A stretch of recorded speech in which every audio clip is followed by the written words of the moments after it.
My speech starts. Thank you, Chairperson. As closing government, we would like to introduce two extensions. Firstly, virtual influencer can challenge and dismantle conventional entertainment structure, which is sexist, hierarchical, and exploitative. Secondly, virtual influencer can produce more inclusive content.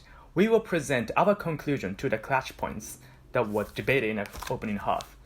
The rebuttals to the other side will be incorporated into each extension. So firstly, virtual influencer can challenge and dismantle conventional entertainment structures. Rise of virtual influencer is a strong counterforce against conventional entertainment structure where white male producers exploit young talents in many ways. A lot of sexual harassment and almost rape and sexual assault exists in the entertainment industry. We can overcome those structures. There are several levels of analysis. Number one, the landscape of current entertainment industry structure. Large media companies, we're talking about Warner Brothers, Universals, or Paramount Pictures, and male producers, we're talking about Harvey Weinstein, and all these agents are exerting disproportionate power, and young artists and talents, especially young female talents, confront a lot of sexual harassment.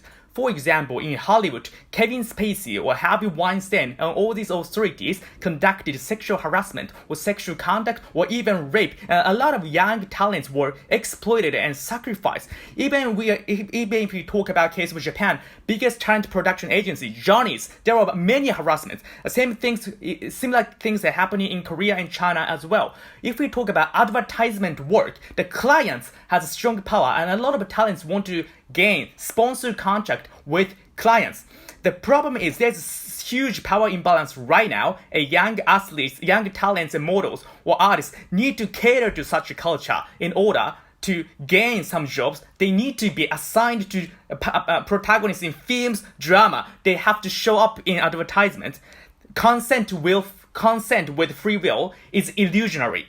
These people have to surrender and have to stay silent even after sexual harassment happens. We believe this is a modern slavery. Secondly, however, with virtual influencers, we can skip all these exploitative steps. The creators can create contents and characters and directly appeal to customers and monetize the characters without sacrificing dignity and humanity to male producers and media companies. If these kind of things will happen in the real people, that would be better, but that's not possible. There's a structural problem right now. But what will happen is eventually power structure will become opposite. Virtual influencers become so much popular that existing major media companies have to work with them, collaborate with them. Therefore, virtual influencers and its creators will have stronger power compared to current major media companies. So this kind of revolution will help countless creators and even real actors as well. Why this is important? Why is this important?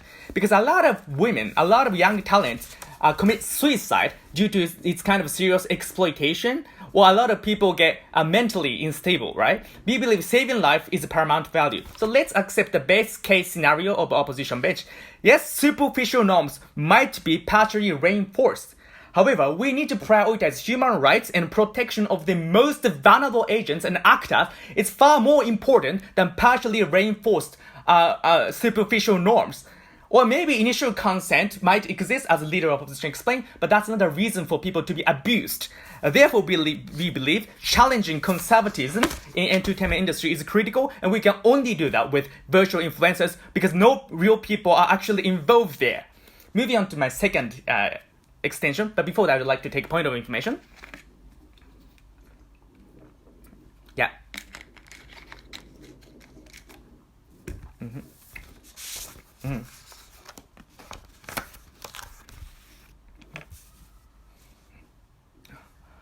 Okay.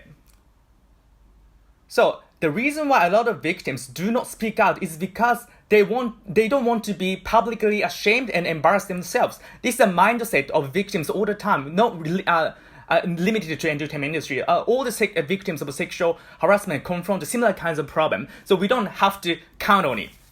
So moving on to the second extension, why more inclusive content will be created and produced, which directly clashes with open opposition. We believe we can overcome existing inborn traits with virtual influencers such as race, gender, nationality or color of skin, or sexual orientation and so on.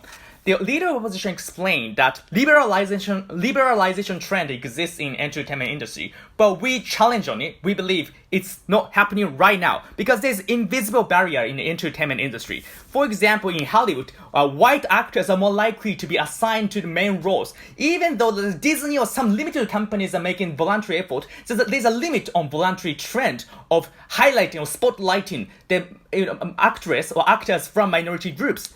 Therefore, necessarily, actors, models, artists from majorities are more likely to get spotlighted.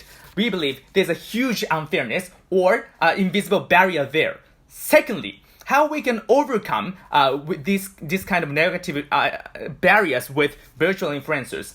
So the assertion from open opposition is a superficial trend is going to be reinforced. We believe that's transitionally aspect of virtual influencers, and that's a short-term problem. Because countless creators all over the world will create a plethora of content. We don't believe it's going to be such a narrow type of diversity that is happening in a real-world entertainment.